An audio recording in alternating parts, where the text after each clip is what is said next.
Hello and welcome to H academy. ನಾನು ನಿಮ್ಮ ಪ್ರೀತಮ್. ಇವತ್ತಿನ ಪ್ರಮುಖ ದಿನಪತ್ರಿಕೆಗಳ ವಿಶ್ಲೇಷಣೆಗೆ ಸ್ವಾಗತ. ಇವತ್ತಿನ ಸಂಚಿಕೆಯನ್ನ ಪ್ರಾರಂಭ ಮಾಡೋಣ.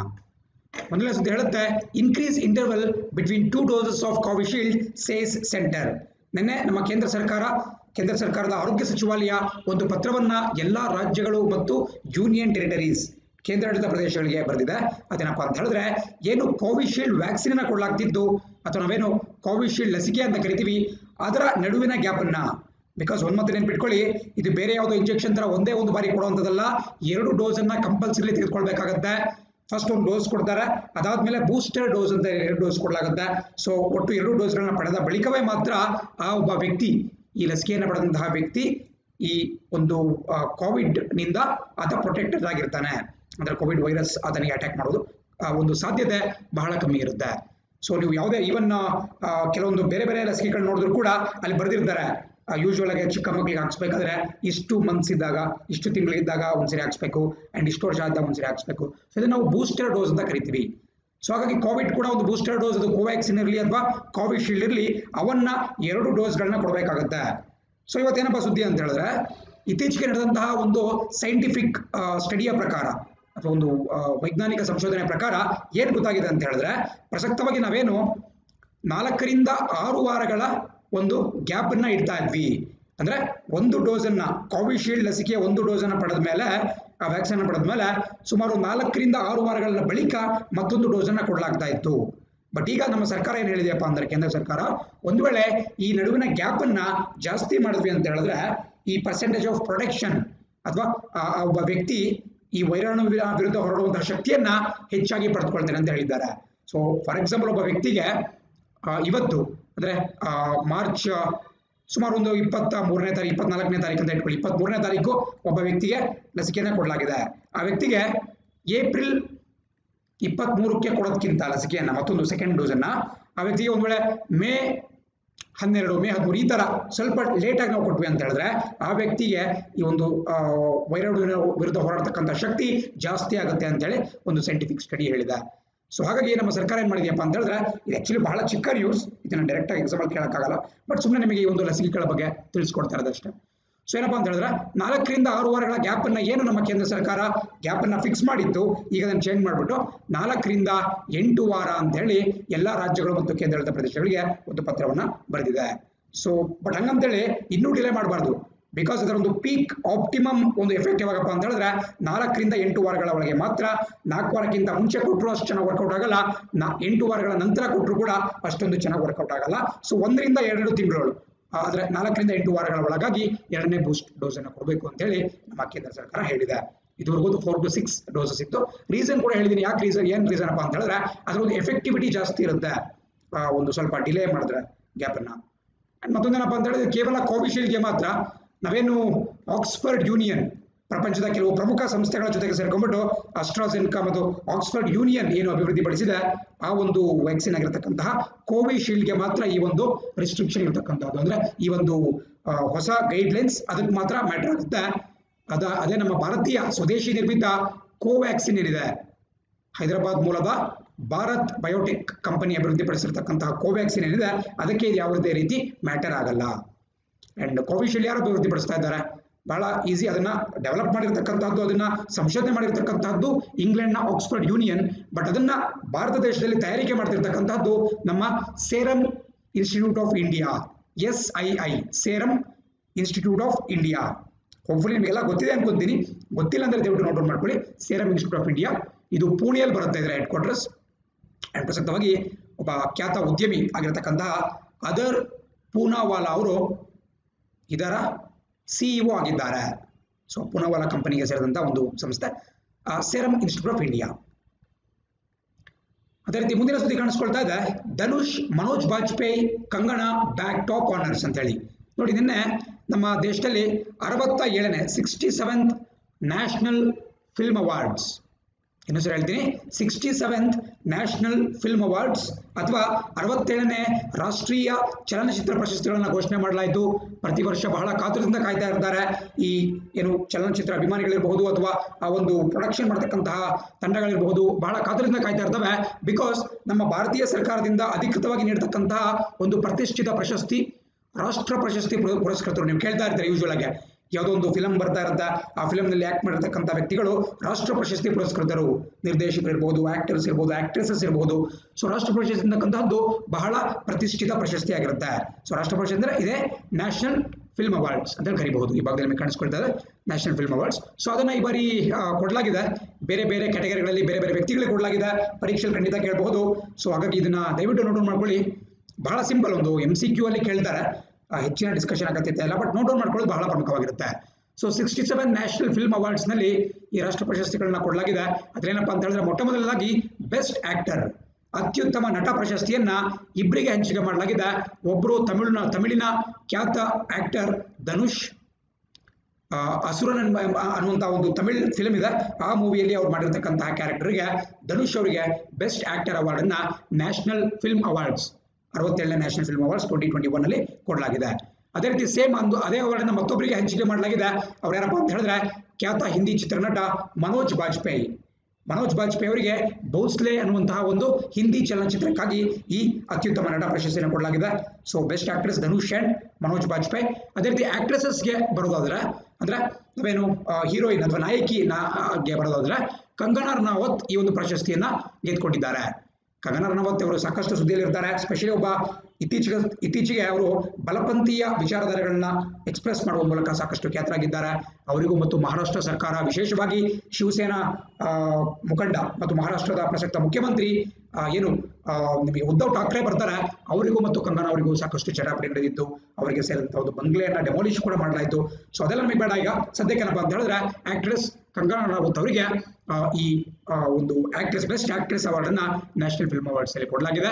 ಯಾವ ಚಿತ್ರಕ್ಕಪ್ಪ ಅಂತ ಹೇಳಿದ್ರೆ, ಮಣಿಕರ್ಣಿಕಾ ಮತ್ತು ಪಂಗ ಅಂತ ಹೇಳಿ ಎರಡೂ ಕೂಡ ಹಿಂದಿ ಭಾಷೆಯ ಚಲನಚಿತ್ರಗಳು. ಮಣಿಕರ್ಣಿಕಾ ಒಂದು ಐತಿಹಾಸಿಕ ಹಿನ್ನೆಲೆ ಇರತಕ್ಕಂತಹ ಒಂದು ಪೌರಾಣಿಕ ಫಿಲ್ಮ್, ಅದು ಮಿಥಾಲಜಿಕಲ್ ಕ್ಯಾರೆಕ್ಟರ್ ಅದು. ಮತ್ತೆ ಪಂಗಾಗೆ ಅವರಿಗೆ ಸಿಕ್ಕಿದೆ. ಸ್ವಲ್ಪ ಡೀಪ್ ಆಗಿ ಪ್ರಶ್ನೆ ಕೇಳ್ತಾರೆ ಅಂದ್ರೆ, ಅವ್ರು ನಿಮಗೆ ಯಾವ ಚಿತ್ರಕ್ಕೆ ಸಿಕ್ಕಿದೆ ಅಂತ ಕೂಡ ಕೇಳಬಹುದು. ಸೊ ನೋಟ್ ಮಾಡ್ಕೊಳ್ಳೋದು ಬಹಳ ಒಳ್ಳೆಯದು. ಅದೇ ರೀತಿ ಬೆಸ್ಟ್ ಮೂವಿ, ಅತ್ಯುತ್ತಮ ಚಿತ್ರ ಯಾವುದಪ್ಪ, ಫೀಚರ್ ಫಿಲ್ಮ್, ಅತ್ಯುತ್ತಮ ಚಲನಚಿತ್ರ ಯಾವುದು ಅಂದ್ರೆ, ಇದನ್ನ ಒಂದು ಮಲಯಾಳಂ ಫಿಲ್ಮ್ ಆಗಿರತಕ್ಕಂತಹ ಮರಕ್ಕರ್ ಅರಬಿಕ್ ಕಡಲಿಂಟೆ ಸಿಂಹಂ. ಇನ್ನೊಂದು ಹೇಳ್ತೀವಿ, ಸ್ವಲ್ಪ ಟಫ್ ಆಗಿ ಅನಿಸ್ತಾ ಇರ್ಬೋದು, ಬಟ್ ಇದನ್ನ ಆಪ್ಷನ್ ನೋಡಿದ್ರೆ ಈಸಿಯಾಗಿ ಕ್ಲಿಕ್ ಮಾಡ್ತೀರಾ. ಒಂದು ಮಲಯಾಳಂ ಭಾಷೆಯ ಖ್ಯಾತ ಚಲನಚಿತ್ರ ಇದ್ಯಾವುದಪ್ಪ ಅಂತ ಹೇಳಿದ್ರೆ, ಮರಕ್ಕರ್ ಅರಬಿಕ್ ಕಡಲಿಂಟೆ ಸಿಂಹಂ. ಮರಕ್ಕರ್ ಅರಬಿ ಕಡಲಿಂಟೆ ಸಿಂಹಂ. ಅರಬಿ ಕಡಲಿಂಟೆ ಅಂದ್ರೇನು? ಅರಬಿ ಅಂದ್ರೆ ಅರಬಿಯ ಸಮುದ್ರ, ಅರೇಬಿಯನ್ ಅಂತ ಬರುತ್ತೆ. ಕಡಲಿಂಟೆ ಅಂದ್ರೆ ಸಮುದ್ರ ಅಂತ ಹೇಳಿ, ಕನ್ನಡದಲ್ಲಿ ಕೂಡ ನಾವು ಕಡಲು ಅಂತಾನೆ ಕರಿತೀವಿ. ಕಡಲು ಅಂದ್ರೆ ನಾವು ಸಮುದ್ರ ಅಂತ ಕರಿತೀವಿ. ಸೊ ಮರಕ್ಕರ್ ಅರಬಿ ಕಡಲಿಂಟೆ ಸಿಂಹಂ ಅಂತ ಹೇಳಿದ್ರೆ, ಅದರ ಹೆಸರು ಸ್ವಲ್ಪ ನಾವು ಗೆಸ್ ಮಾಡ್ಬೋದು. ಸಿಂಹಂ ಅಂದ್ರೇನು? ಸಿಂಹ ಅಂತೇಳಿ, ಲಯನ್ ಅಂತೇಳಿ. ಸೊ ಬೇಸಿಕಲಿ ಈ ಒಂದು ಫಿಲ್ಮ್ನ ಹೆಸರೇನಪ್ಪ ಅಂತ ಹೇಳಿದ್ರೆ, lion of the Arabian C ಅಂತ ಹೇಳಿ, ಅರಬ್ಬಿ ಸಮುದ್ರದ ಸಿಂಹ ಅಂತ ಕರಿಬಹುದು. ಸೊ ಅರಬ್ಬಿ ಕಡಲಿಂಟೆ ಸಿಂಹಂ ಅಂತ ನೀವು ಆಪ್ಷನ್ ನೋಡಿದ್ರೆ ಈಸಿಯಾಗಿ ಕ್ಲಿಕ್ ಮಾಡಬಹುದು. 2021ನೇ ಸಾಲಿನ ಈ ರಾಷ್ಟ್ರೀಯ ಚಲನಚಿತ್ರ ಪ್ರಶಸ್ತಿಯನ್ನ ಗೆದ್ದುಕೊಂಡಿರ್ತಕ್ಕಂಥ ಫಿಲ್ಮ್ ಅಂತ ಹೇಳಿದ್ರೆ Marakkar Arabi Kadalinte Simham. Very very important. ಹೆಚ್ಚಿನ ಬಾರಿ ಅವ್ರು ಪ್ರಶ್ನೆ ಕೇಳ್ತಕ್ಕಂಥದ್ದು ಫಿಲ್ಮ್ ಬಗ್ಗೆ ಕೇಳ್ತಾರೆ. ಈಗ ಯೂಶುವಲ್ ಆಸ್ಕರ್ ನೋಡಿರ್ತೀರಾ, ಯಾವ ಚಿತ್ರ ಈ ಬಾರಿ ಆಸ್ಕರ್ನ ಬಾಚಿಕೊಳ್ತು ಅಂತ ಕೇಳ್ತಾರೆ. ಸಿಮಿಲರ್ಲಿ ಬೆಸ್ಟ್ ಮೂವಿ ನಮ್ಮ ಇಂಡಿಯಾದಲ್ಲಿ ಅಂತ ಹೇಳಿದ್ರೆ ಈ ಮಲಯಾಳಂ ಚಿತ್ರ ಆಗಿರುತ್ತೆ. ಇನ್ನೂ ಕೂಡ ಬೇರೆ ಬೇರೆ ಬರುತ್ತೆ, ಬೇರೆ ಬೇರೆ ಡೈರೆಕ್ಟರ್ಸ್ ಬರ್ತಾರೆ, ಆಯಾ ಭಾಷೆಗಳಿಗೆ ಒಂದು ಪ್ರಶಸ್ತಿಗಳನ್ನ ಕೊಡ್ತಾ ಹೋಗ್ತಾರೆ. ಲಿರಿಕ್ಸ್ ಬರೆಯೋರಿಗೆ ಇರಬಹುದು, ಸಪೋರ್ಟಿಂಗ್ ಕ್ಯಾರೆಕ್ಟರ್ ಇರಬಹುದು, ಬಟ್ ಎಲ್ಲವನ್ನೂ ನಾವು ನೋಟ್ ಡೌನ್ ಮಾಡ್ಕೊಳ್ಳೋಕ್ಕಾಗಲ್ಲ, ನೆನ್ಪಿಟ್ಕೊಳ್ಳೋಕೆ ಕೂಡ ಆಗಲ್ಲ. ಸೊ ಬಹಳ ಇಂಪಾರ್ಟೆಂಟ್ ಆಗಿರತಕ್ಕಂತಹ ಈ 3 ಕ್ಯಾಟಗರಿಗಳನ್ನು ಮಾತ್ರ ಇಲ್ಲಿ ನಾವು ಡಿಸ್ಕಸ್ ಮಾಡ್ತಾ ಇದ್ದೇವೆ. ಬಟ್ ನೀವು ಸ್ವಲ್ಪ ಹೈಯರ್ ಲೆವೆಲ್ ಎಕ್ಸಾಮ್ಸ್ಗೆ ಹೋಗ್ತಿದ್ದೀರಾ ಅಂತ ಹೇಳಿದ್ರೆ, ನಿಮಗೆ ಕೇವಲ ಈ ಒಂದು ನೇಮ್ಗಳು ಮಾತ್ರ ಪ್ರಮುಖವಾಗಲ್ಲ, ಜೊತೆಗೆ ಈ ನ್ಯಾಷನಲ್ ಫಿಲ್ಮ್ ಅವಾರ್ಡ್ಸ್ ಅನ್ನು ಯಾರು ಕೊಡ್ತಾರೆ ಅನ್ನೋದೆಲ್ಲ ಬಹಳ ಪ್ರಮುಖವಾಗ್ತಾ ಬರುತ್ತೆ. ಸೊ ಅದ್ರ ಬಗ್ಗೆ ಡಿಸ್ಕಸ್ ಮಾಡ್ತಾ ಹೋಗೋಣ. ನಮ್ಮ ದೇಶದಲ್ಲಿ ನ್ಯಾಷನಲ್ ಫಿಲ್ಮ್ ಅವಾರ್ಡ್ಸ್, ರಾಷ್ಟ್ರೀಯ ಚಲನಚಿತ್ರ ಪ್ರಶಸ್ತಿಗಳನ್ನ ಮೊದಲ ಬಾರಿಗೆ 1954ನೇ ಇಸ್ವಿಯಲ್ಲಿ ಸ್ಥಾಪನೆ ಮಾಡಲಾಗುತ್ತೆ. In the year 1954. ಸೊ ಬಹಳ ಇಂಪಾರ್ಟೆಂಟ್. ನಿಮಗೆ ಭಾರತ ರತ್ನ ಜೊತೆ ಲಿಂಕ್ ಆಗ್ಬೋದು. ಇದು ಭಾರತ ರತ್ನವನ್ನು ಕೂಡ 1954 ಅಲ್ಲಿ ನೀವು ಗಮನಿಸ್ತಾ ಬರ್ತೀರಾ. ಸೊ ನ್ಯಾಷನಲ್ ಫಿಲ್ಮ್ ಅವಾರ್ಡ್ಸ್ 1954 ಅಲ್ಲಿ ಸ್ಥಾಪನೆ ಆಗುತ್ತೆ. ಬಟ್ 1973 ಇಂದ 1973ನೇ ಇಸ್ವಿಯಿಂದ ಈ ರಾಷ್ಟ್ರೀಯ ಪ್ರಶಸ್ತಿಯನ್ನ ಚಲನಚಿತ್ರ ಪ್ರಶಸ್ತಿಯನ್ನ ಯಾರು ಕೊಡ್ತಾರಪ್ಪ ಅಂತ ಹೇಳಿದ್ರೆ, ದಯವಿಟ್ಟು ನೋಟ್ ಮಾಡ್ಕೊಳ್ಳಿ, ಪರೀಕ್ಷೆಯಲ್ಲಿ ಕೇಳ್ತಾರೆ. ಇದನ್ನ ಯಾರು ಕೊಡ್ತಾರೆ? ಭಾರತ ಸರ್ಕಾರ ಕೊಡುತ್ತೆ, ಅಥವಾ ಯಾವುದೊಂದು ರಾಜ್ಯ ಸರ್ಕಾರ ಕೊಡುತ್ತೆ, ಅಥವಾ ಇದಕ್ಕೆ ಯಾವುದೋ ಒಂದು NGO ಇಂದ ಕೊಡ್ತಾರೆ, ಅಥವಾ ಯಾವುದೋ ಒಂದು ವಿದೇಶಿ ಸಂಘಟನೆ ಕೊಡುತ್ತೆ. ಅವ್ಯಾವೂ ಅಲ್ಲ, ಭಾರತ ಸರ್ಕಾರದ ಅಡಿಯಲ್ಲಿ ಬರ್ತಕ್ಕಂತಹ, ನೋಟ್ ಮಾಡ್ಕೊಳ್ಳಿ, directorate of film festivals film festival ಅಂದ್ರೆ ಏನು? ಚಲನಚಿತ್ರೋತ್ಸವ. ನೀವು ನೋಡ್ತಾ ಇರ್ತೀರಾ, ಬೇರೆ ಬೇರೆ ಚಲನಚಿತ್ರೋತ್ಸವ ಬರ್ತಾ ಇರುತ್ತೆ. ಅಂತಾರಾಷ್ಟ್ರೀಯ ಮಟ್ಟದಲ್ಲಿ ಕ್ಯಾನ್ಸ್ ಚಲನಚಿತ್ರೋತ್ಸವ ಬರುತ್ತೆ. ಅದೇ ರೀತಿ ಲಾಸ್ ಏಂಜಲೀಸ್ ಬರುತ್ತೆ. ನಮ್ಮ ಇಂಡಿಯಾದಲ್ಲಾದ್ರೆ ಗೋವಾದಲ್ಲಿ Indian international film festival of India ಅಂತ ಕೂಡ ಬರುತ್ತೆ. ಸೊ ಫಿಲ್ಮ್ ಫೆಸ್ಟಿವಲ್ ಅಂತ ಹೇಳಿದ್ರೆ ಚಲನಚಿತ್ರೋತ್ಸವ ಅಂತ ಹೇಳಿ. ಸೊ ನಮ್ಮ ದೇಶದಲ್ಲಿ ನಮಗೇನು IB ಮಿನಿಸ್ಟ್ರಿ ಬರುತ್ತೆ, ಇನ್ಫಾರ್ಮೇಷನ್ ಅಂಡ್ ಬ್ರಾಡ್ಕಾಸ್ಟಿಂಗ್, ಕನ್ನಡದಲ್ಲಿ ಮಾಹಿತಿ ಮತ್ತು ಪ್ರಸಾರ ಇಲಾಖೆ ಅಂತ ಕರಿತೀವಿ. Ministry of information and broadcasting. ಪ್ರಸಕ್ತವಾಗಿ ನಮ್ಮ ಅರಣ್ಯ ಸಚಿವರು ಕೂಡ ಆಗಿರತಕ್ಕಂತಹ ಶ್ರೀಯುತ ಪ್ರಕಾಶ್ ಜಾವಡೇಕರ್ ಅವರು ಮಿನಿಸ್ಟರ್ ಆಫ್ IB ಆಗಿದ್ದಾರೆ, ಇನ್ಫಾರ್ಮೇಷನ್ ಅಂಡ್ ಬ್ರಾಡ್ಕಾಸ್ಟಿಂಗ್. ಸೊ ಈ ಒಂದು ಸಚಿವಾಲಯದ ಕೆಳಗಡೆ ಬರತಕ್ಕಂತಹ directorate of film festivals. So ಈ ಒಂದು ಸಂಸ್ಥೆ ಏನಿದೆ, ಒಂದು ಆಟೋನಮಸ್ ಸಂಸ್ಥೆ. ಈ ಸಂಸ್ಥೆ ಈ ಪ್ರಶಸ್ತಿಗಳನ್ನ ಕೊಡುತ್ತೆ ಪ್ರತಿ ವರ್ಷ. So basically directorate of film festivals 1973ನೇ ಇಸ್ವಿಯಲ್ಲಿ ಸ್ಥಾಪನೆ ಮಾಡಲಾಗುತ್ತೆ. ಅಂಡ್ ಇದರ ಕೆಲಸ ಏನಪ್ಪಾ ಅಂತ ಹೇಳಿದ್ರೆ 3 ಪ್ರಮುಖ ಕರ್ತವ್ಯಗಳನ್ನು ನಿಭಾಯಿಸುತ್ತೆ. ಒಂದು, ನಮ್ಮ ದೇಶದಲ್ಲಿ ಏನು ಪ್ರತಿ ವರ್ಷ international film festival of India ನಡೆಯುತ್ತೆ, ಅದನ್ನು ಗೋವಾದಲ್ಲಿ ಹೋಸ್ಟ್ ಮಾಡಲಾಗುತ್ತೆ. So international film festival of India ಅಥವಾ ಭಾರತೀಯ ಅಂತಾರಾಷ್ಟ್ರೀಯ ಚಲನಚಿತ್ರೋತ್ಸವ ಅಂತ ಏನು ಬರುತ್ತೆ, ಅದನ್ನ ಹೋಸ್ಟ್ ಮಾಡತಕ್ಕಂತಹದ್ದು ಅಥವಾ ಅದನ್ನು ಆರ್ಗನೈಸ್ ಮಾಡತಕ್ಕಂತಹದ್ದು ಇದೇ ಡೈರೆಕ್ಟರೇಟ್ ಆಫ್ ಫಿಲ್ಮ್ ಫೆಸ್ಟಿವಲ್ಸ್ ಅಂತ ಹೇಳಿ ಒಂದು. ಅಂಡ್ ಅದರ ಜೊತೆಗೆ ಮತ್ತೇನು ಕೆಲಸ ಮಾಡುತ್ತಪ್ಪ ಅಂತ ಹೇಳಿದ್ರೆ ನ್ಯಾಷನಲ್ ಫಿಲ್ಮ್ ಅವಾರ್ಡ್ಸ್ ಅನ್ನು ಕೊಡುತ್ತೆ.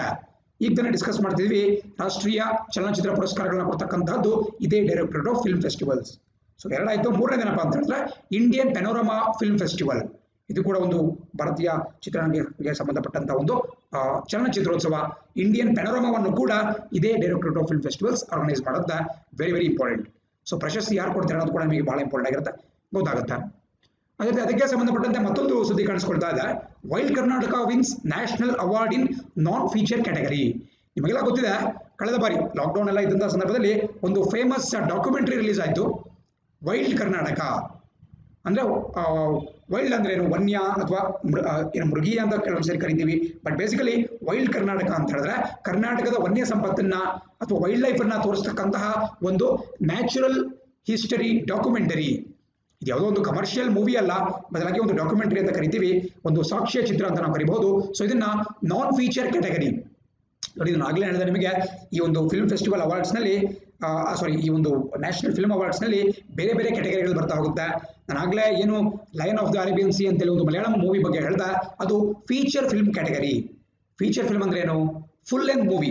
ನೀವೇನು ಥಿಯೇಟರ್ಗಳಿಗೆ ಹೋಗ್ಬಿಟ್ಟು ಕಮರ್ಷಿಯಲ್ ಫಿಲ್ಮ್ಸ್ ಅನ್ನು ನೋಡ್ತೀರಾ, 2.5 ಗಂಟೆ 3 ಗಂಟೆ ಇರುತ್ತೆ, 2.25 ಗಂಟೆ ಇರುತ್ತೆ, ಅವೆಲ್ಲವೂ ಕೂಡ ಫೀಚರ್ ಫಿಲ್ಮ್ ಕ್ಯಾಟಗರಿಯಲ್ಲಿ ಬರುತ್ತೆ.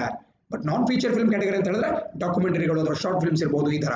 ಸೊ ವೈಲ್ಡ್ ಕರ್ನಾಟಕ ಒಂದು ಡಾಕ್ಯುಮೆಂಟರಿ ಆಗಿದ್ದು, ಇದಕ್ಕೆ ಈ ನಾನ್ ಫೀಚರ್ ಕ್ಯಾಟಗರಿಯಲ್ಲಿ ಅತ್ಯುತ್ತಮ ಚಿತ್ರ ಅನ್ನುವಂತಹ ಒಂದು ಪುರಸ್ಕಾರಕ್ಕೆ ವೈಲ್ಡ್ ಕರ್ನಾಟಕ ಅನ್ನುವಂತಹ ಚಿತ್ರ ಆ ಒಂದು ಪುರಸ್ಕಾರಕ್ಕೆ ಭಾಜನಾಗಿದೆ. ಸೊ ಅದ್ರ ಬಗ್ಗೆ ಕಾಣಿಸ್ಕೊಳ್ತಾ ಇದೆ ನಿಮಗೆ. So natural history documentary. And ಬಹಳ ವಿಶೇಷ ಏನಪ್ಪ ಅಂತ ಹೇಳಿದ್ರೆ, ನಿಮಗೆ ವಿದೇಶಗಳಲ್ಲಿ ಬೇರೆ ಬೇರೆ ಚಿತ್ರಗಳಲ್ಲಿ ಕಾಣಿಸ್ಕೊಳ್ತಕ್ಕಂತಹ ಮತ್ತು ಬೇರೆ ಬೇರೆ ಒಂದು ಟಿವಿಗಳಲ್ಲಿ ಎಸ್ಪೆಷಲಿ BBC-ಯಲ್ಲೆಲ್ಲ ಕಾಣಿಸ್ಕೊಂಡಿದ್ದಂತಹ ಶ್ರೀಯುತ ಸರ್ ಡೇವಿಡ್ ಅಟೆನ್ಬರೋ, ಇವರ ಹೆಸರನ್ನ ಕೇಳಿಸ್ಕೊಂಡಿರ್ತೀರಾ.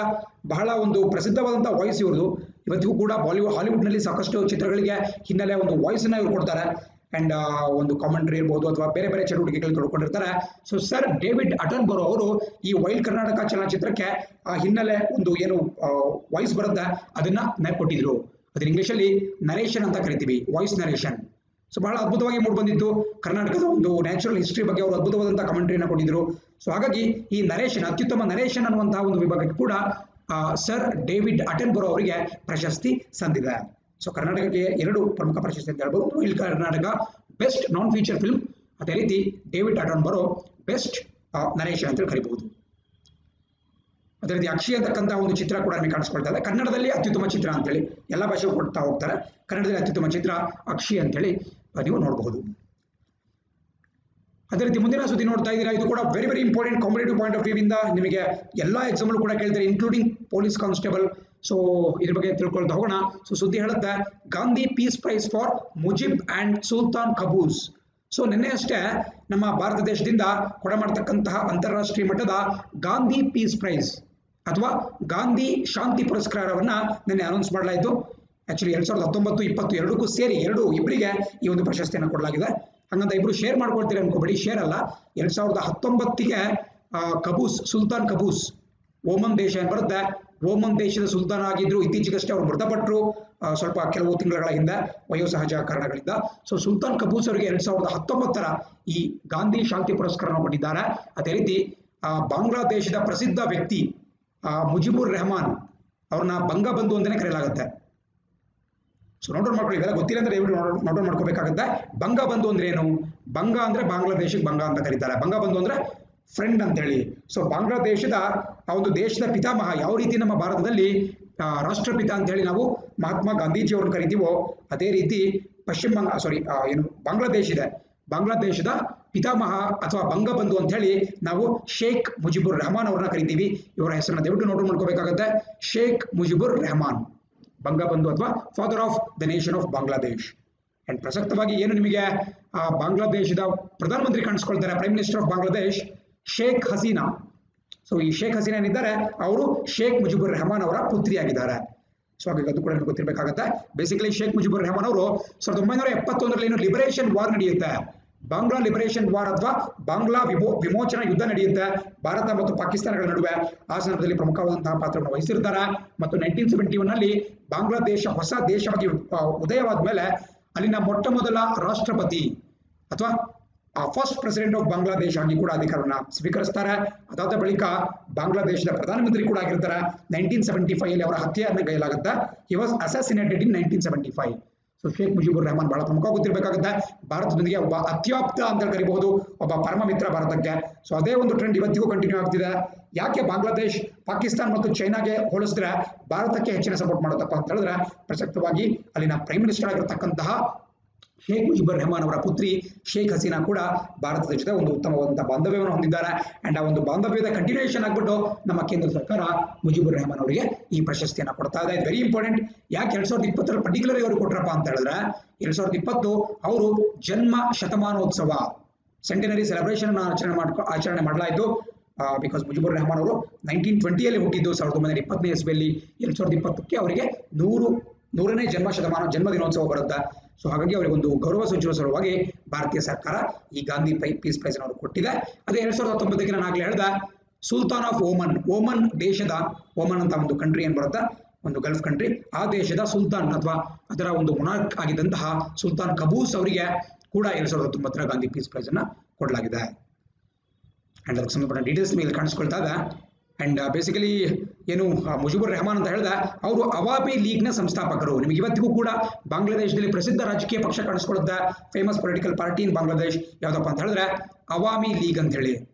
ಸೊ ಇದರ ಒಬ್ಬ ಪ್ರಮುಖ ನಾಯಕ ಅಂತ ಹೇಳಿದ್ರೆ ಮುಜಿಬುರ್ ರೆಹಮಾನ್. ಅಂಡ್ ಇದೇ ಅವಾಮಿ ಲೀಗ್ನ ಮುಖಂಡರಾಗಿ ಪ್ರಸಕ್ತವಾಗಿ ಶೇಖ್ ಹಸೀನಾ ಅವರಿದ್ದಾರೆ, ಅವರ ಪುತ್ರಿ. ಇದೇ ರೀತಿ ಮುಂದಿನ ಸುದ್ದಿ ನೋಡ್ತಾ ಹೋಗೋಣ. ಅಂದ್ರೆ ಸೇಮ್ ಸುದ್ದಿಗೆ ಸಂಬಂಧಪಟ್ಟಂಗೆ, ಬಿಕಾಸ್ ನಾವು ಇಷ್ಟು ತನಕ ಯಾರ್ಯಾರಿಗೆ ಪ್ರೈಸ್ ಕೊಟ್ಟರು ಅಂತ ತಿಳ್ಕೊಂಡ್ವಿ. ವೆರಿ ಸಿಂಪಲ್, ಯಾರು ಬೇಕಾದ್ರೂ ಹೇಳ್ತಾರೆ ಶೇಖ್ ಮುಜಿಬುರ್ ರೆಹಮಾನ್ ಮತ್ತು ಸುಲ್ತಾನ್ ಕಬೂಸ್ ಅಂತ ಹೇಳಿ.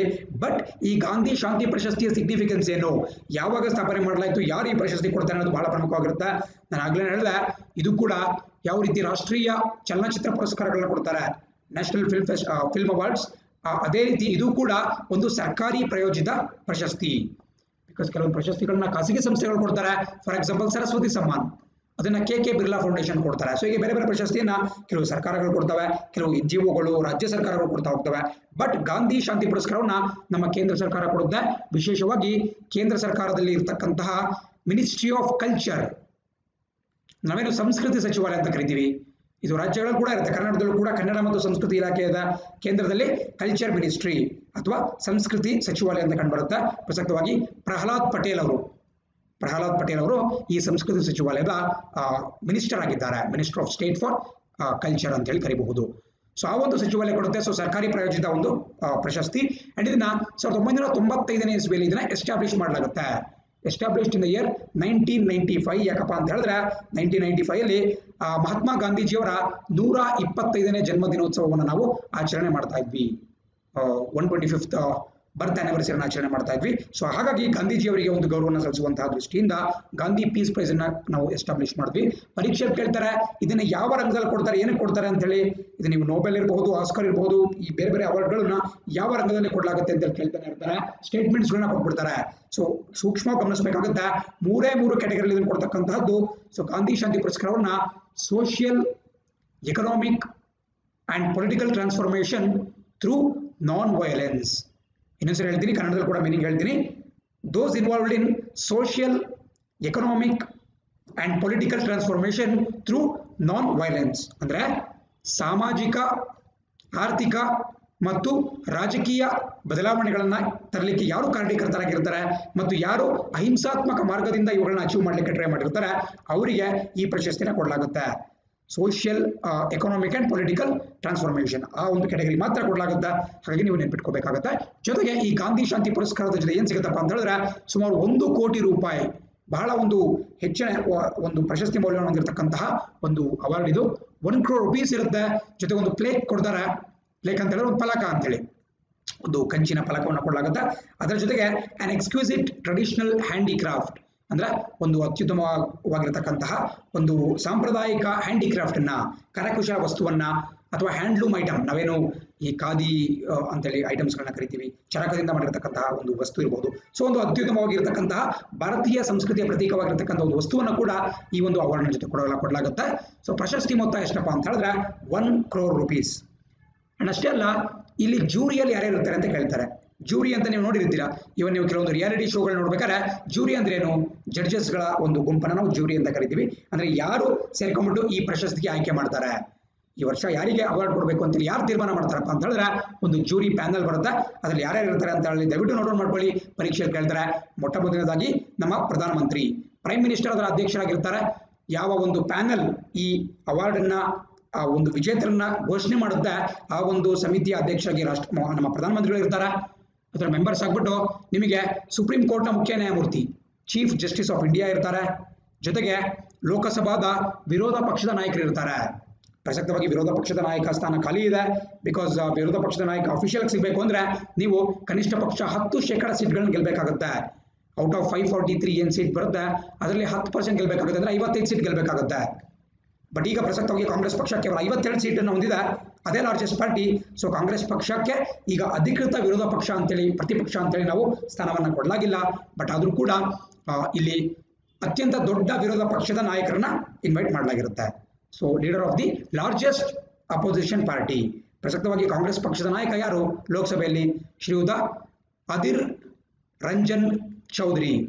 ಪರೀಕ್ಷೆಯಲ್ಲಿ ಕೇಳ್ತಾ ಇರ್ತಾರೆ ಅಧೀರ್ ರಂಜನ್ ಚೌಧರಿ. ಸೊ ಅವರನ್ನ ಈ ಒಂದು ಪ್ಯಾನೆಲ್ ನಲ್ಲಿ ಮೆಂಬರ್ ಆಗಿ ಮಾಡಲಾಗಿದೆ. ಅದರ ಜೊತೆಗೆ ಲೋಕಸಭಾ ಸ್ಪೀಕರ್ ಪ್ರಸಕ್ತವಾಗಿ ಓಂ ಬಿರ್ಲಾ ಇದ್ದಾರೆ, ಲೋಕಸಭಾ ಸ್ಪೀಕರ್ ಕೂಡ ಇದರಲ್ಲಿ ಇರ್ತಾರೆ.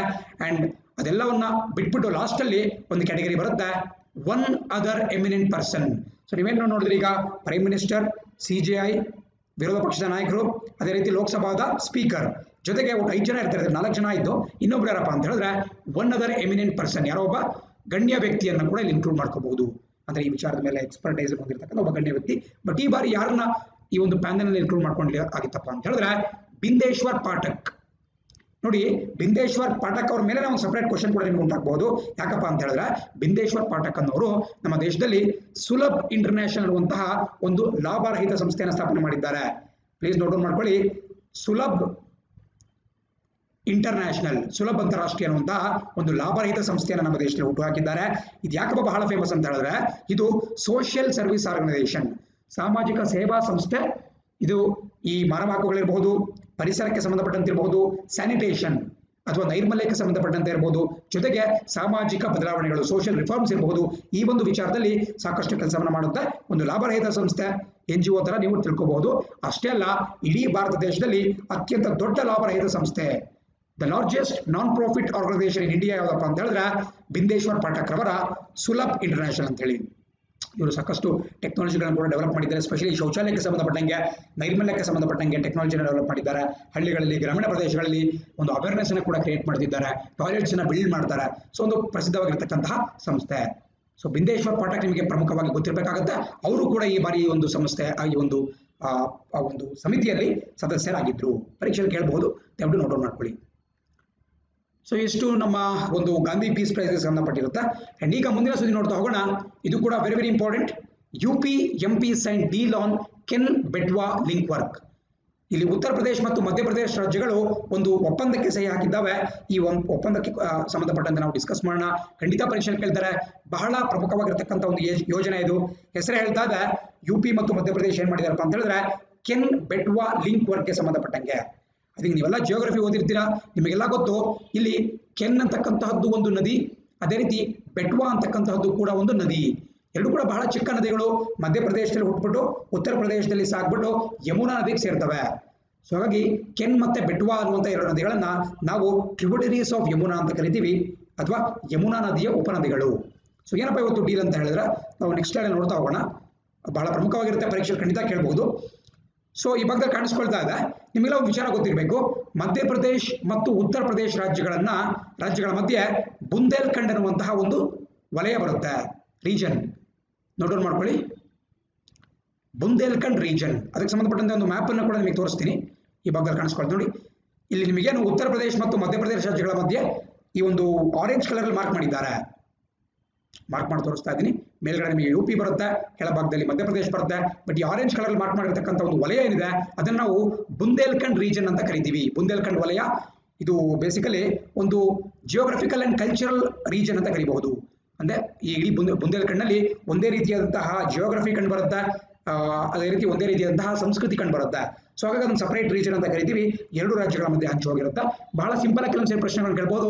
ಕೆಳಗಿನ ಯಾವ ರಾಜ್ಯಗಳ ನಡುವೆ ಬುಂದೇಲ್ಖಂಡ್ ವಲಯ ಅಥವಾ ಬುಂದೇಲ್ಖಂಡ್ ರೀಜನ್ ಕಾಣಿಸ್ಕೊಳ್ಳುತ್ತೆ ಅಂತ ಹೇಳಿದ್ರೆ ನೀವು ಈಸಿಯಾಗಿ UP ಅಂಡ್ MP ಅಂತ ಟಿಕ್ ಮಾಡಬೇಕಾಗುತ್ತೆ. ಅಂಡ್ ಏನಪ್ಪ ಇಲ್ಲಿ ಅಂತ ಹೇಳಿದ್ರೆ ಬೇಸಿಕಲಿ ಬುಂದೇಲ್ಖಂಡ್ ಅಂತಕ್ಕಂಥದ್ದು ಒಂದು ಪಾರ್ಚ್ಡ್ ಏರಿಯಾ. ಅಂದ್ರೆ ಅಲ್ಲಿ ಹೆಚ್ಚಿನ ನೀರಾವರಿ ಸೌಕರ್ಯ ಇಲ್ಲ, ನೀರಿನಿಂದ ಸಾಕಷ್ಟು ವಂಚಿತರಾಗಿರ್ತಕ್ಕಂತಹ ಮತ್ತು ಕಡಿಮೆ ಮಳೆ ಬೀಳ್ತಕ್ಕಂತಹ ಒಂದು ಪ್ರದೇಶ. ಸೊ ಈ ಒಂದು ಕೆನ್ ಬೆಟ್ವಾ ಲಿಂಕ್ ವರ್ಕ್ ಅನ್ನುವಂತಹ ಯೋಜನೆ ಏನಿದೆ, ಈ ಯೋಜನೆ ಮೂಲಕ ಉತ್ತರ ಪ್ರದೇಶ ಮತ್ತು ಮಧ್ಯಪ್ರದೇಶ ಎರಡೂ ರಾಜ್ಯಗಳಿಗೆ ಸೇರಿದಂತಹ ಬುಂದೇಲ್ಖಂಡ್ ವಲಯಕ್ಕೆ ನೀರಾವರಿ ಸೌಕರ್ಯವನ್ನ ಮತ್ತು ಕುಡಿಯುವ ನೀರನ್ನ ಸಪ್ಲೈ ಮಾಡತಕ್ಕಂತಹ ಒಂದು ಯೋಜನೆ. Very important. ಸೊ ಬೇಸಿಕಲಿ ಏನ್ ಮಾಡ್ತಾರಪ್ಪ ಅಂತ ಹೇಳಿದ್ರೆ ಕೇಳ್ಬೋದು ನಿಮಗೆ, ಬೇಸಿಕಲಿ ಈ ಕೆನ್ ಬೆಟ್ವಾ ವರ್ಕ್ ಅಲ್ಲಿ ಏನ್ ಮಾಡ್ತಾರೆ, ಯಾವ ಪ್ರಾಜೆಕ್ಟ್ ಅದು ಅಂತ ಹೇಳಿ ನೋಡಿ. ಈ ಭಾಗದಲ್ಲಿ ಕಾಣಿಸ್ಕೊಳ್ತಾ ಇದೆ, transferring surplus water from Ken river. ನಿಮಗೇನು ಕೆನ್ ಅಥವಾ ಕೇನ್ ಅಂತ ಒಂದು ರಿವರ್ ಬರುತ್ತೆ, ನದಿ ಬರುತ್ತೆ. ಆ ಒಂದು ನದಿಯಲ್ಲಿ ಸರ್ಪ್ಲಸ್ ವಾಟರ್ ಇರುತ್ತೆ, ಅಂದ್ರೆ ಹೆಚ್ಚುವರಿ ನೀರಿರುತ್ತೆ. ಆ ಹೆಚ್ಚುವರಿ ನೀರನ್ನ ಒಂದು ಡ್ಯಾಮ್ ಅನ್ನ ಕನ್ಸ್ಟ್ರಕ್ಟ್ ಮಾಡಿ ಅದನ್ನ ಸಂಗ್ರಹಣೆ ಮಾಡಿ ಒಂದು ಕೆನಲ್ನ ಮೂಲಕ ಬೆಟ್ವಾ ನದಿಗೆ ಅದನ್ನ ಟ್ರಾನ್ಸ್ಫರ್ ಮಾಡ್ತಕ್ಕಂತಹದ್ದು. ಅಂದ್ರೆ ಬೆಟ್ವಾ ನದಿಗೆ ಅದನ್ನ ಸಾಗಾಟ ಮಾಡಿಬಿಟ್ಟು ಅಲ್ಲಿ ಈ ಬುಂದೇಲ್ಖಂಡ್ ವಲಯಕ್ಕೆ ನೀರಾವರಿ ಯೋಜನೆಯನ್ನ ಕ್ರಿಯೇಟ್ ಮಾಡ್ತಕ್ಕಂತಹದ್ದು. ಸೊ ಇದರ ಅರ್ಥ ಏನಪ್ಪಾ ಅಂತ ಹೇಳಿದ್ರೆ ಬೇಸಿಕಲಿ ಬೆಟ್ವಾ ನದಿಯಲ್ಲಿ ಸಾಕಷ್ಟು ನೀರಿನ ಹರಿವು ಇರಲ್ಲ, ಬಟ್ ಕೆನ್ ನದಿಯಲ್ಲಿ ಸಾಕಷ್ಟು ನೀರು ಹರಿಯುತ್ತೆ.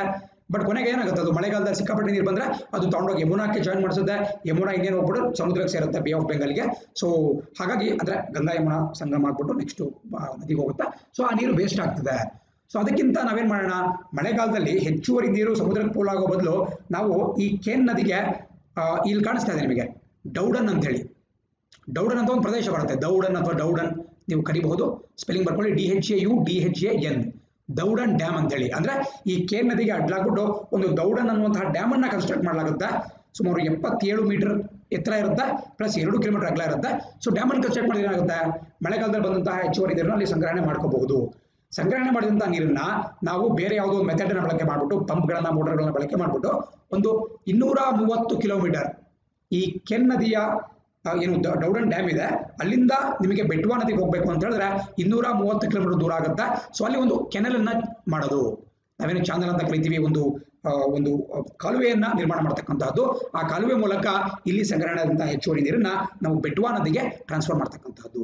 ಸೊ ಆ ಮೂಲಕ ಬೆಟ್ವಾ ನದಿಗೆ ಅದು ಹೋಗಿ ಸೇರಿದ್ರೆ ಅದರ ಸುತ್ತಮುತ್ತಲು ಇರತಕ್ಕಂಥ ಈ MP ಮತ್ತು UP ಎರಡೂ ರಾಜ್ಯಗಳಿಗೆ ಸೇರಿದಂತಹ ಪ್ರದೇಶಗಳಿಗೆ ಸಾಕಷ್ಟು ನೀರಾವರಿಗೆ ಸಹಾಯಕ ಆಗುತ್ತೆ. ಸೊ ಅದು ಬಹಳ ಪ್ರಮುಖವಾಗಿ ಗೊತ್ತಿರಬೇಕಾಗುತ್ತೆ. ಬಟ್ ಇದೊಂದು ಯಾಕಪ್ಪ ಸ್ವಲ್ಪ ಡಿಲೇ ಆಗ್ತಿತ್ತು ಈ ಪ್ರಾಜೆಕ್ಟ್ ಅಂತ ಹೇಳಿದ್ರೆ, ಒಂದು ಡಿಸ್ಪ್ಯೂಟ್ ಇತ್ತು. ಒಂದು ವೇಳೆ ಮಧ್ಯಪ್ರದೇಶದಲ್ಲಿ ಈ ಕೆನ್ ನದಿಗೆ ನಾವು ಒಂದು ಡ್ಯಾಮ್ ಅನ್ನ ಕಟ್ಬಿಟ್ವಿ, ಡೌಡನ್ ಡ್ಯಾಮ್ ಅನ್ನ ಕಟ್ಬಿಟ್ವಿ ಅಂತ ಹೇಳಿದ್ರೆ ಅದರ ಸುತ್ತಮುತ್ತಲಲ್ಲಿ ನಿಮಗೆ ಪನ್ನಾ ಟೈಗರ್ ರಿಸರ್ವ್ ಬರುತ್ತೆ. ಪ್ರತಿಯೊಬ್ಬರು ಕೂಡ ಕೇಳಿರ್ತೀರಾ, ಮಧ್ಯಪ್ರದೇಶ ಪನ್ನಾ ಪ್ರದೇಶ. ಪನ್ನಾ ಅಂತ ಹೇಳಿದ್ರೆ ನಿಮಗೆ ಹೆಚ್ಚಾಗದು ವಜ್ರಕ್ಕೆ ಬಹಳ ಫೇಮಸ್ ಆಗಿರುತ್ತೆ.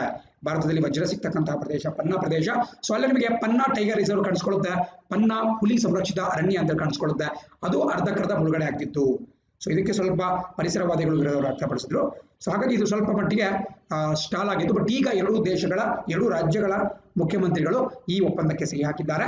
ಕೆನ್ ಬೆಟ್ವಾ ಲಿಂಕ್ ವರ್ಕ್, ಕೆನ್ ನದಿಯಿಂದ ಹೆಚ್ಚುವರಿ ನೀರನ್ನು ನಾವು ಬೆಟ್ವಾ ನದಿಗೆ ಟ್ರಾನ್ಸ್ಫರ್ ಮಾಡಿಬಿಟ್ಟು ಅಲ್ಲಿ ಇರಿಗೇಟ್ ಮಾಡುವಂತಹ ಕೆಲಸವನ್ನು ಮಾಡ್ತೀವಿ. ಇದರಲ್ಲಿ ಹೆಚ್ಚಿನ ಬೆನಿಫಿಟ್ ಪಡ್ಕೊಳ್ತಕ್ಕಂತಹದ್ದು ಮಧ್ಯಪ್ರದೇಶ. ಯಾಕಪ್ಪ ಅಂತ ಹೇಳಿದ್ರೆ ಮಧ್ಯಪ್ರದೇಶ ಪಾಪ ಡ್ಯಾಮ್ ಕಟ್ತಿದ್ದಾರೆ, ಮಧ್ಯಪ್ರದೇಶದಲ್ಲಿ ಸಾಕಷ್ಟು ನೀರು ಅರಣ್ಯ ಒಂದು ಜಾಗ ಮುಳುಗಡೆ ಆಗುತ್ತೆ. ಸೊ ಹಾಗಾಗಿ ಲೆಕ್ಕದಂತೆ ಮಧ್ಯಪ್ರದೇಶಕ್ಕೆ ಜಾಸ್ತಿ ಅಡ್ವಾಂಟೇಜ್ ಕೊಡಬೇಕಾಗುತ್ತೆ. ಸೊ ಹಾಗಾಗಿ ನೋಡ್ತಾ ಇರ್ಬೋದು ಈ ಭಾಗದಲ್ಲಿ ಮಧ್ಯಪ್ರದೇಶದ ಸುಮಾರು 6 ಲಕ್ಷ ಹೆಕ್ಟೇರ್ನಷ್ಟು ಜಮೀನನ್ನ ಇದು ನೀರಾವರಿಗೊಳಿಸುತ್ತೆ. ಅದೇ ರೀತಿ ಉತ್ತರ ಪ್ರದೇಶದ 2.5 ಲಕ್ಷ ಹೆಕ್ಟೇರ್ನಷ್ಟು ಜಮೀನನ್ನ ಇದು ಇರಿಗೇಟ್ ಮಾಡುತ್ತೆ, ನೀರಾವರಿ ಮಾಡುತ್ತೆ. ಸೊ ಡೌಡನ್ ಡ್ಯಾಮ್ ಬಹಳ ಇಂಪಾರ್ಟೆಂಟ್, ಕೇನ್ ಅಂಡ್ ಬಿಟ್ವಾ ಎಲ್ಲೂ ಕೂಡ ಬಹಳ ಇಂಪಾರ್ಟೆಂಟ್. ಕೇಳ್ತಾರೆ ಕೇನ್ ಅಂಡ್ ಬಿಟ್ವಾ ಯಾವ ನದಿಯ ಉಪನದಿಗಳು ಅಂತ ಹೇಳಿದ್ರೆ ಯಮುನಾ ನದಿಯ ಉಪನದಿಗಳು ಅಂತೇಳಿ ಟಿಕ್ ಮಾಡಬೇಕಾಗುತ್ತೆ. ಸೊ ಇನ್ನೊಂದು ಸ್ವಲ್ಪ ಆಡ್ ಮಾಡಿದ್ದೇನೆ, ಬಿಕಾಸ್ ಯಮುನಾ ಸ್ವಲ್ಪ ಫೇಮಸ್ ಇರೋದ್ರಿಂದ ಕೆಳಗಿನ ಯಾವ ನದಿಗಳು ಯಮುನಾ ನದಿಯ ಉಪನದಿ ಅಲ್ಲ ಅಂತ ಹೇಳಿ ಕೇಳ್ಬಿಡ್ತಾರೆ. Which of the following river is not a tributary of Yamuna river ಅಂತ ಕೇಳಬಹುದು. ಸೊ ಯಮುನಾ ನದಿಯ ಪ್ರಮುಖ ಉಪನದಿಗಳನ್ನ ಬರ್ಕೊಳ್ಳಿ. ಒಂದು ಹಿಂಡನ್ ಅಂತ ಬರುತ್ತೆ, ನಿಮಗೆ ಫಾಸ್ಟ್ ಆಗ್ತಿದೆ ಅಂತ ಹೇಳಿದ್ರೆ ವಿಡಿಯೋನ ಪಾಸ್ ಮಾಡಿ ಬರ್ಕೋಬಹುದು. ಹಿಂಡನ್ ಬರುತ್ತೆ, ಅದೇ ರೀತಿ ಚಂಬಲ್ ಬರುತ್ತೆ, ಬೆಟ್ವಾ, ಕೆನ್, ಸಿಂಧ್, ನೋಡಿ ಸಿಂಧು ಅಲ್ಲ ಸಿಂಧ್ ಅಂತ ಹೇಳಿ, ಸಸೂರ್, ಖಡೇರಿ.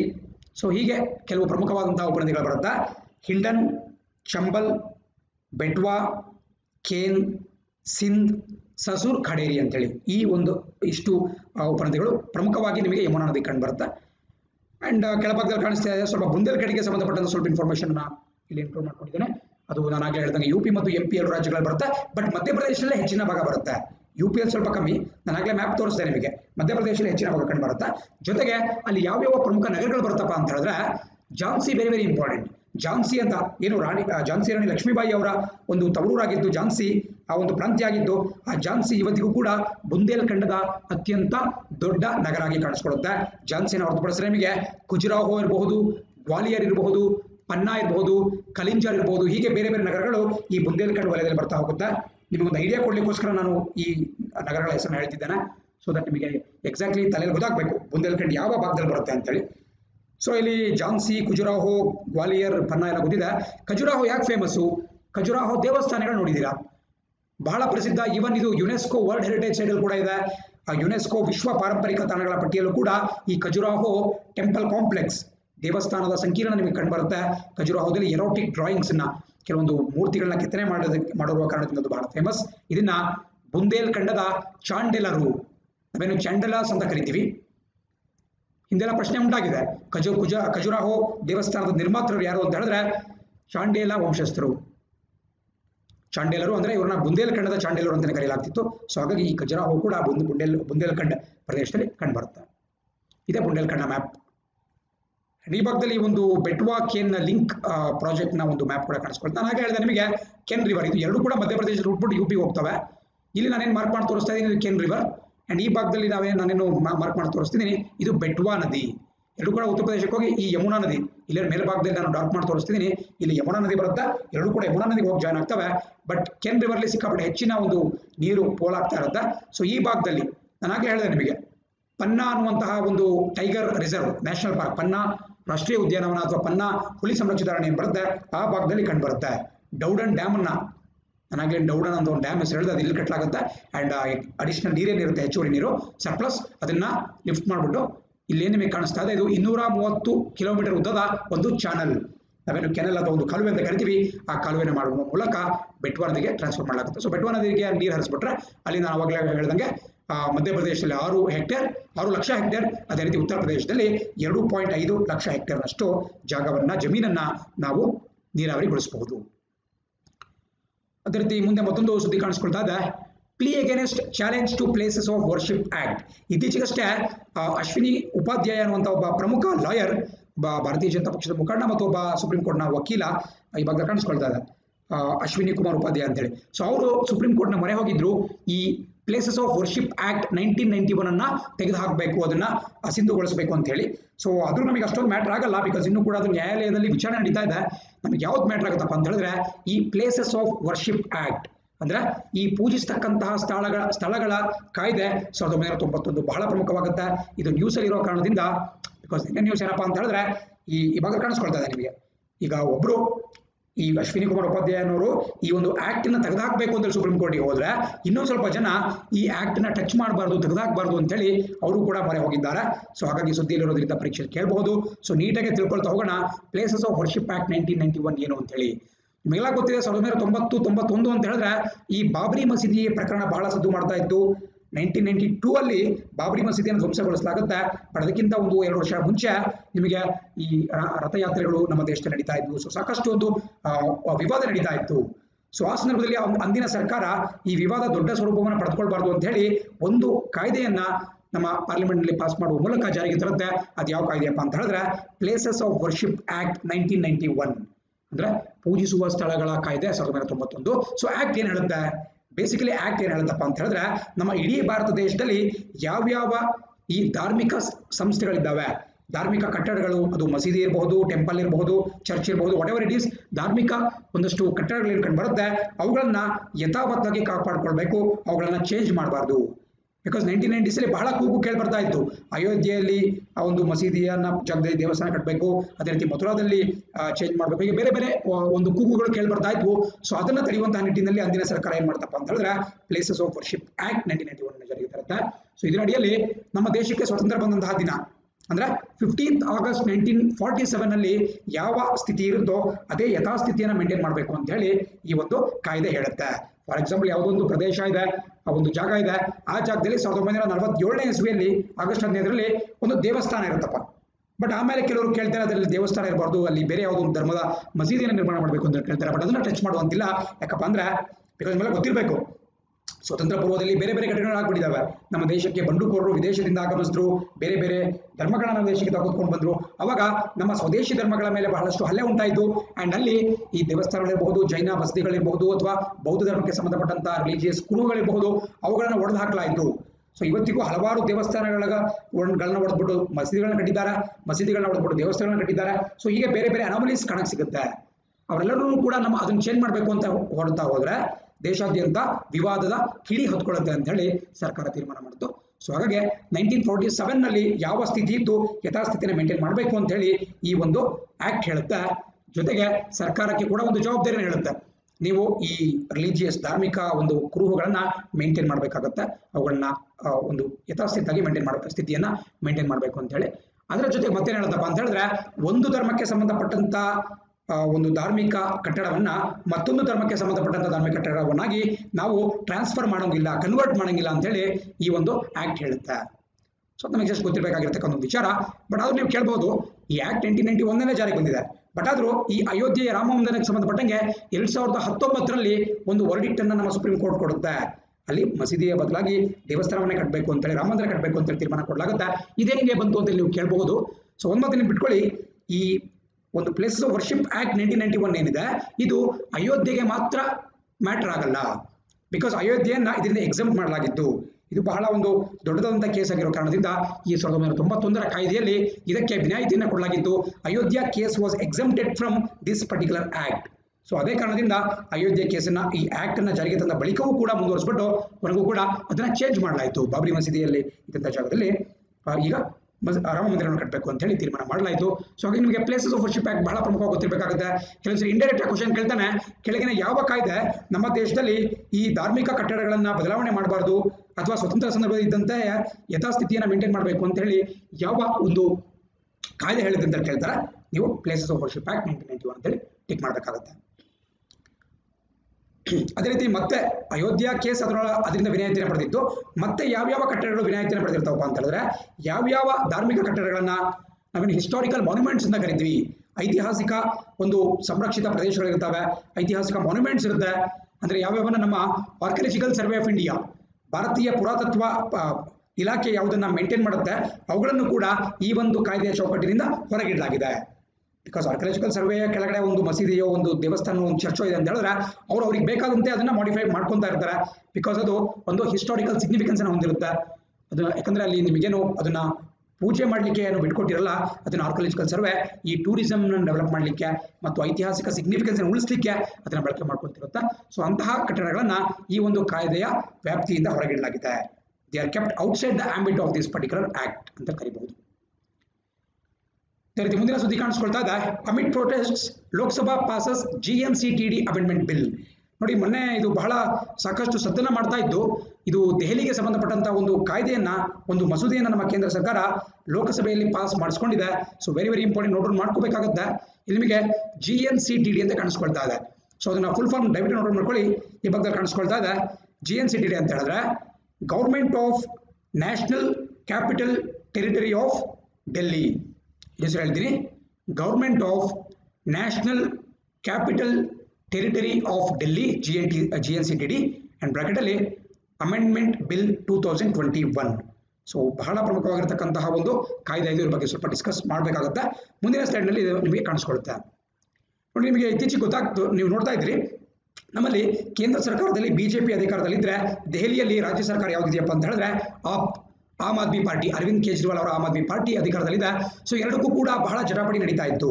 ನಿಮಗೆಲ್ಲ ಒಂದು ವಿಚಾರ ಗೊತ್ತು, ಪ್ರಸಕ್ತವಾಗಿ ದೆಹಲಿಯನ್ನು ಯೂನಿಯನ್ ಟೆರಿಟರಿ ಅಂತ ಕರಿತೀವಿ, ಅದರಲ್ಲೂ ವಿಶೇಷವಾಗಿ ನ್ಯಾಷನಲ್ ಕ್ಯಾಪಿಟಲ್ ಟೆರಿಟರಿ ಅಂತ ಹೇಳಿ ಅದನ್ನು ಡೆಸಿಗ್ನೇಟ್ ಮಾಡಲಾಗಿದೆ. ಯಾಕಪ್ಪ ಅಂದರೆ ಅದು ರಾಷ್ಟ್ರ ರಾಜಧಾನಿ ಆಗಿರೋದ್ರಿಂದ ಸ್ವಲ್ಪ ವಿಶೇಷವಾದಂತಹ ಒಂದು ಫಿನಾಮಿನಲ್ ನಿಮಗೆ ಕಾಣಿಸ್ಕೊಳ್ಳುತ್ತೆ. ಬಟ್ ಇಷ್ಟೇ ಏನಾಗ್ತಿತ್ತು, ಕೇಂದ್ರ ಸರ್ಕಾರದಿಂದ ಅಲ್ಲಿಗೊಬ್ಬರನ್ನ ಲೆಫ್ಟಿನೆಂಟ್ ಗವರ್ನರ್ ಅಂತೇಳಿ ಅಪಾಯಿಂಟ್ ಮಾಡಿರ್ತಾರೆ. ಹೇಗೆ ಬೇರೆ ಬೇರೆ ರಾಜ್ಯಗಳಲ್ಲಿ ನಿಮಗೆ ಗವರ್ನರ್ ಕಾಣಿಸ್ಕೊಳ್ತಾರೋ, ರಾಜ್ಯಪಾಲರು ಕಾಣಿಸ್ಕೊಳ್ತಾರೋ, ಅದೇ ರೀತಿ ಈ ದೆಹಲಿಯಲ್ಲಿ ಲೆಫ್ಟಿನೆಂಟ್ ಗವರ್ನರ್ ಕಾಣಿಸ್ಕೊಳ್ತಾರೆ. ಸೊ ಲೆಫ್ಟಿನೆಂಟ್ ಗವರ್ನರ್ ಬೇಸಿಕಲಿ ಕೇಂದ್ರ ಸರ್ಕಾರದ ಏಜೆಂಟ್ ಆಗಿರ್ತಾರೆ. ಬಟ್ ಮೊನ್ನೆ ಇತ್ತೀಚೆಗೆ ಏನಾಗ್ತಿತ್ತಪ್ಪ ಅಂತ ಹೇಳಿದ್ರೆ, ಅಲ್ಲಿನ ಚುನಾಯಿತ ಸರ್ಕಾರದ ಮುಖ್ಯಮಂತ್ರಿ ಅರವಿಂದ್ ಕೇಜ್ರಿವಾಲ್ ಅವರಿಗೂ ಮತ್ತು ಕೇಂದ್ರ ಸರ್ಕಾರದ ಏಜೆಂಟ್ ಆಗಿರ್ತಕ್ಕಂತಹ ಅನಿಲ್ ಬೈಜಾಲ್, ಬರ್ಕೊಳ್ಳಿಬೇಕಾದ್ರೆ ಗೊತ್ತಿಲ್ಲ ಅಂತ ಹೇಳಿದ್ರೆ, ಅನಿಲ್ ಬೈಜಾಲ್ ಪ್ರಸಕ್ತವಾಗಿ ದೆಹಲಿ ರಾಜ್ಯದ ಅಥವಾ ದೆಹಲಿ ಒಂದು ಯೂನಿಯನ್ ಟೆರಿಟರಿನ ಲೆಫ್ಟಿನೆಂಟ್ ಗವರ್ನರ್ ಆಗಿದ್ದಾರೆ. ಸೊ ಅವಾಗ ಒಂದು ಸುಪ್ರೀಂ ಕೋರ್ಟ್ನಲ್ಲಿ ಕೇಸ್ ಕೂಡ ಹೋಯಿತು. ಕೆಲವೊಂದು ಮಾತನ್ನು ಅನಿಲ್ ಬೈಜಾಲ್ ಹೇಳಿದ್ದನ್ನ ಅಲ್ಲಿನ ಸರ್ಕಾರ ಒಪ್ತಾ ಇರಲಿಲ್ಲ, ಅಲ್ಲಿನ ಸರ್ಕಾರ ಹೇಳಿದ್ದನ್ನ ಅನಿಲ್ ಬೈಜಾಲ್ ಒಪ್ತಾ ಇರಲಿಲ್ಲ. ಸೊ ಇಬ್ಬರ ಮಧ್ಯೆ ಒಂದು ಕಾನ್ಸ್ಟಿಟ್ಯೂಷನಲ್ ಕ್ರೈಸಿಸ್ ಉಂಟಾಗುತ್ತೆ. ಅಂಡ್ ಈ ಕೇಸನ್ನ ತೆಗೆದುಕೊಂಡು ಸುಪ್ರೀಂ ಕೋರ್ಟ್ಗೆ ಹೋಗ್ತಾರೆ. ಅಂಡ್ ಸುಪ್ರೀಂ ಕೋರ್ಟ್ ಅಲ್ಲಿನ ಚುನಾಯಿತ ಸರ್ಕಾರದ ಪರವಾಗಿ ತೀರ್ಪನ್ನು ಕೊಡುತ್ತೆ. ಅದೇನಪ್ಪ ಅಂತ ಹೇಳಿದ್ರೆ, ಲೆಫ್ಟಿನೆಂಟ್ ಗವರ್ನರ್ ತಮ್ಮ ಡಿಸ್ಕ್ರಿಷನರಿ ಪವರ್ಸ್ ಅನ್ನು ಬಳಕೆ ಮಾಡುವಂತಿಲ್ಲ, ತಮ್ಮ ವಿವೇಚನಾಧಿಕಾರಿಗಳನ್ನ ಬಳಕೆ ಮಾಡುವಂತಿಲ್ಲ.